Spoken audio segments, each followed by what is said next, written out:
Sut ddigwyddodd hyn i gyd? Mae tanau ysbwriel yn beryglus a gallen cael eu cynnau gan ddim ond ychydig o fagiau yn y stryd.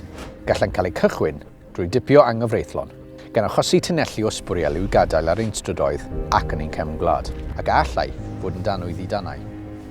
Gallai hyn oll gael ei chychwyn gyda'r bag ysbwriel ychwanegol ar angofiwch ei roi allan mewn pryd, gan adael y cyfrifoldeb i rywun arall. Heb ei gweld, heb ei chofio.